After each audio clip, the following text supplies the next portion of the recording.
Hi అండి, welcome to my channel Tirumala Shankar. ఈరోజు నేను మా స్టైల్లో బెండకాయ పులుసు చేస్తున్నాను. ఒకసారి ఇలా ట్రై చేయండి, చాలా బాగుంటుంది.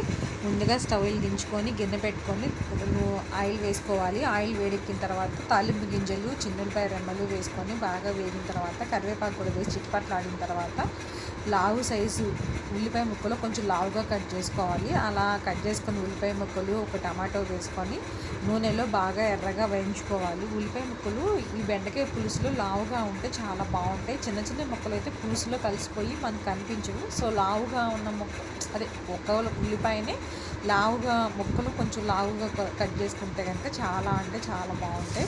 ఈ ఉల్లిపాయ ముక్కలు, టమాటాలు వేగిన తర్వాత మనం కట్ చేసి పెట్టుకున్న బెండకాయ ముక్కలు కూడా వేసుకోవాలి. ఈ బెండకాయ ముక్కలు కూడా ఒక 5 నిమిషాలు నూనెలో బాగా వేగనివ్వాలి. ఒక 5 నిమిషాలు నూనెలో బాగా వేగిన తర్వాత ఉప్పు, పసుపు వేసుకోవాలి. ఒక పెద్ద సైజ్ అంత ఒక పెద్ద సైజు నిమ్మకాయ చింతపండు నానబెట్టుకుంటే సరిపోతుంది. నేను ఇక్కడ 1 కిలో బెండకాయలతో కర్రీ చేస్తున్నాను. పులుసు చాలా అంటే చాలా బాగుంటుంది. ఒక 5 నిమిషాలు నూనెలో మగ్గిన తర్వాత పసుపు, సాల్ట్ కాకుండా లావు ఉప్పు ఉంటుంది కదా, కళ్ళుప్పు అని అంటారు, అది వేసుకోండి. పులుసు కూరలో అట్లాంటి కళ్ళుప్పు వేసుకుంటే చాలా బాగుంటుందండి. మా ఇంట్లో అయితే ఇలానే చేస్తాము. సో అందుకని చెప్పేసి నేను చెప్తున్నాను. ఎవరిష్టం వాళ్ళది, ఉప్పు ఏది ఉంటే అది వేసుకోండి. కానీ కళ్ళుప్పు అయితే పులుసు కూరలో చాలా బాగుంటుంది.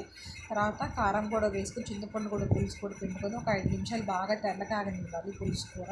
తర్వాత లాస్ట్లో మనం 5 మినిట్స్లో దింపేస్తాం కూర అనగా లాస్ట్లో చిన్నులపాయ రెమ్మలు, కరివేపాకు కూడా వేసి ఒక్కసారి ఇలా ఫ్రై చేయండి. లాస్ట్లో చిన్నులపాయ రెమ్మలు, కరివేపాకు వేయండి. నేను మళ్ళీ చెప్తున్నాను, తాలింపులో వేసింది కాకుండా మళ్ళీ లాస్ట్లో కూడా వేయండి. చాలా అంటే చాలా సూపర్ టేస్టీగా ఉంటుంది. Thank you friends.